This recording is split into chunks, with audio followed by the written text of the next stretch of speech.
நாங்க இந்த வில்லாக்கு வந்து 9 மாசம் ஆகுது. வரும்போது வந்து கிறிஸ்மஸ் ட்ரீ வந்து வெளியில வந்து நட்டு வச்சோம். அது இப்ப நல்லாவே வந்துருச்சு. ஆர்ட்டிஃபிஷியலா ஒண்ணும் இருக்கு. இது வந்து ஒரிஜினல் ட்ரீ. இத நாங்க டெக்கரேட் பண்ணும்போது அதில குலவி வேற கூடு கட்டியிருந்துச்சு. அது தெரியாம என் ஹஸ்பண்ட் வந்து அத மரத்த சுத்தி ஃபுல்லா டெக்கரேஷன் பண்ணும்போது படார்ன்னு கொட்டி விட்டுருச்சு.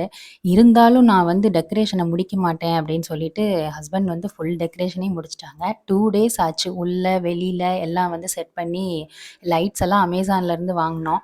அந்த லைட்ஸ் எல்லாம் செட் பண்ணி பழைய லைட்ஸும் இருந்தது. அதையும் ஃபுல்லா நாங்க செட் பண்ணி முடிச்சுட்டோம். நாங்க வருஷம் வருஷம் கிறிஸ்மஸ்க்கு வந்து எல்லாமே டெக்கரேஷன் பண்ணுவோம். இத வந்து நானு லாங் வீடியோவா போட்டிருக்கேன். அந்த லாங் வீடியோல வந்து நான் வாங்குன லைட்ஸோட லிங்க் எல்லாம் வந்து டிஸ்கிரிப்ஷன்ல குடுத்துருக்கேன். இதுதான் வந்து ஃபைனல் லுக்கு. 2 நாள் முடிச்சுட்டு அதுக்கப்புறம் ஃபுல்லா நாங்க நைட் எப்படி இருக்குன்னு காட்டலான்னு அந்த வீடியோ எடுத்தோம். சூப்பரா இருந்தது. பார்க்கவே கிராண்டா செம்மையா இருந்துச்சு. ஃபுல் வீடியோ பார்க்கணும்னா கீழ இருக்க டேக்ல இருக்க லிங்க செக் பண்ணி பாருங்க. பாய்.